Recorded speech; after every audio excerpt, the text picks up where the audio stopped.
खातिमा क्या है। अब हम ये जानने की कोशिश करते हैं कि सोए खातिमा क्या है। सोए खातिमा ये है कि इंसान की वफात रब ताला से एराज़ो रूगर्दानी, उसकी नाराजगी के कामों पर अमल और उसके हुकूक वाजिबात को जाया और बर्बाद करते हुए आए, अल्लाह ताला की नाराजगी का काम करे, अल्लाह ताला से एराज करे।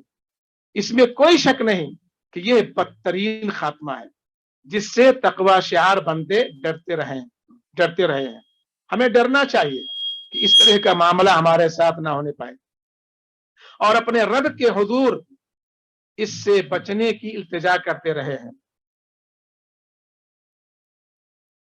कभी कभार मर्जुल मौत में मुब्तला बाद लोगों पर कुछ ऐसी अलामात, कुछ ऐसी निशानियां जाहिर होती हैं जो उनके सोए खातिमा की दलील बनती है।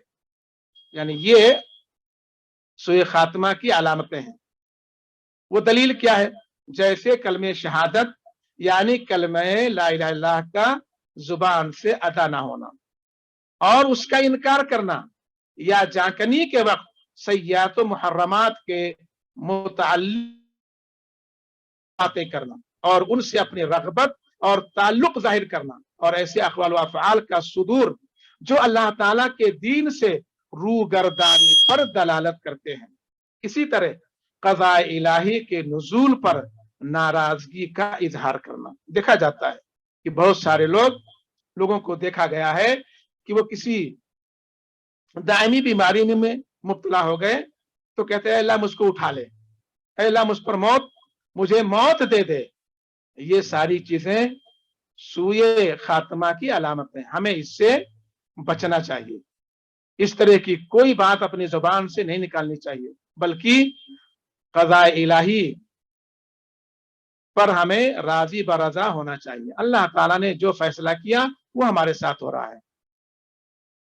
मैं आपको कुछ मिसालें बताता हूं जिसे अल्लामा इब्न क़य्यिम रहमहुल्लाह ने अपनी किताब अल जवाबुल काफी में जिक्र किया है कि किसी आदमी से मरते वक्त कहा गया कि ला इलाहा इल्लल्लाह पढ़ो, तो उसने कहा ला इलाहा इल्लल्लाह मुझे क्या काम देगा, हालांकि मुझे याद नहीं है कि मैंने अल्लाह के लिए एक वक्त भी नमाज पढ़ी हो, और वो कलिमा नहीं पढ़ सका।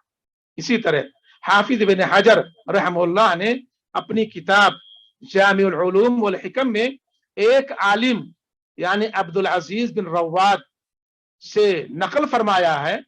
उनका बयान है कि मैं एक आदमी के पास उसकी जांकनी के वक्त हाजिर हुआ, मैं उसके पास गया उसके मरने के वक्त, जिसे कलिमा ला इलाहा इल्लल्लाह की तलकीन की जा रही थी। तो उसने जो आखिरी कलिमा कहा वो ये कि जो कुछ तुम लोग कह रहे हो मैं उसका इनकार करता हूं, और उसी पर उसकी मौत हुई। अब्दुल अजीज बिन अबी रव्वाद रहमहुल्लाह कहते हैं कि मैंने उसके बारे में दरियाफ्त किया तो पता चला कि वो शराब का आदी था, शराबी था, शराब पीता था। चुनांचे अब्दुल अजीज बिन अबी रव्वाद रहमहुल्लाह फरमाते थे, लोगों गुनाहों से बचो, इसलिए कि गुनाहों ने उसे ऐसा कहलवाया है। इसी तरह बहुत सारी मिसालें हैं, वक्त नहीं है कि उन तमाम मिसालों को आपके सामने मैं पेश करूं। मुअज़्ज़ज़ सामिईन व नाज़रीन, अब मैं आपको ये बताने की कोशिश करता हूं कि सूए खातिमा के असबाब क्या है। सूए खातिमा के असबाब क्या है। 8:18 हो गए हैं, अगर आप कहें तो जारी रखें। सूए खातिमा के असबाब क्या है? आपने जान लिया हुस्ने खातिमा क्या है, हुस्ने खातिमा की अलामतें क्या हैं, हुस्ने खातिमा के असबाब क्या हैं। आपने ये भी जान लिया कि सूए खातिमा क्या है और सूए खातिमा की अलामतें क्या हैं। अब हम ये बताने की कोशिश कर रहे हैं कि सूए खातिमा के असबाब क्या हैं कि जिनकी वजह से बुरी मौत होती है। सूए खातिमा के असबाब में से पहला सबब है अकीदे का फसाद व बिगाड़, क्योंकि जिसका अकीदा बिगड़ जाता है اس کا اثر ایسے وقت میں ظاہر ہوتا ہے جس میں وہ اللہ کی مدد اور ثبات قدمی کا زیادہ محتاج ہوتا ہے۔ دوسری وجہ یا دوسرا سبب سوء خاتمہ کا جو ہے وہ ہے دنیا میں لگ جانا اور دنیا سے اپنا تعلق جوڑ لینا۔ ہمیں دنیا بھی حاصل کرنا چاہیے، ربنا آتنا فی الدنیا حسنہ وفی الآخرۃ حسنہ وقنا عذاب النار، ہم لوگ پڑھتے ہیں، یعنی دنیا بھی ہمیں حاصل کرنا ہے، لیکن دنیا کا ہو کر کے ہمیں نہیں رہنا ہے، بلکہ ہمیں آخرت کو ترجیح دینا ہے۔ تو اگر ہم دنیا میں لگ جائیں گے اور دنیا سے اپنا تعلق مضبوط کر لیں گے تو پھر ہم سوء خاتمہ کے مرتکب ہوں گے، یا ہماری جو موت ہوگی وہ بری موت ہو سکتی ہے۔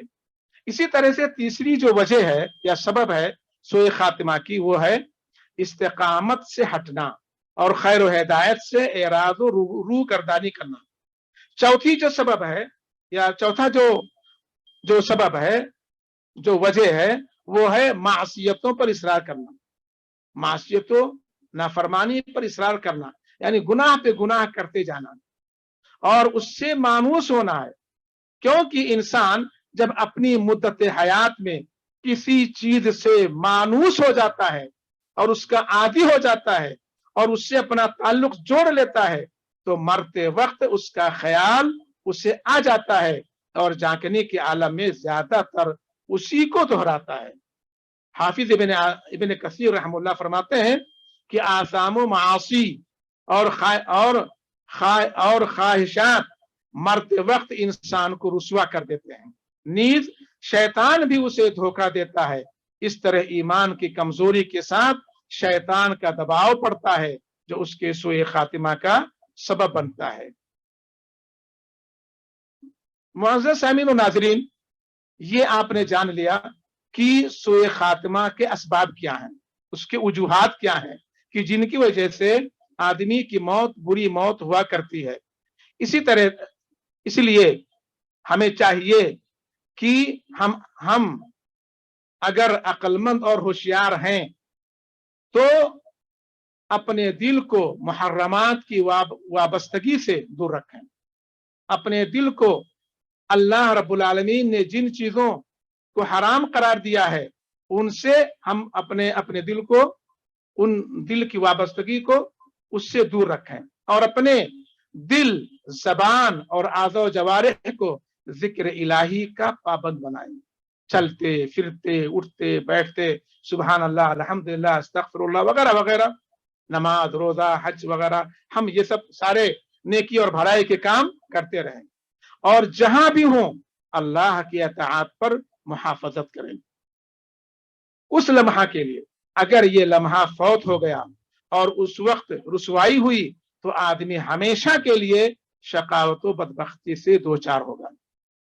لہذا ہم اللہ رب العالمین سے یہ دعا کرتے ہیں کہ اے اللہ نیک کاموں پر ہمارا خاتمہ فرما اور زندگی کے آخری لمحات کو ہمارے لیے بہتر بنا، اور وہ دن ہمارے لیے سب سے بہتر بنا جس دن ہم تجھ سے ملاقات کریں۔ اے اللہ تو ہم سب کو نیک کاموں کے کرنے اور برے کاموں سے بچنے کی توفیق عطا فرما۔ ربنا آتنا فی الدنیا حسنہ وفی الآخرۃ حسنہ وقنا عذاب النار۔ صلی اللہ علی خیر خلقہ وآلہ وصحبہ اجمعین برحمتک یا ارحم الراحمین، والسلام علیکم ورحمۃ اللہ وبرکاتہ۔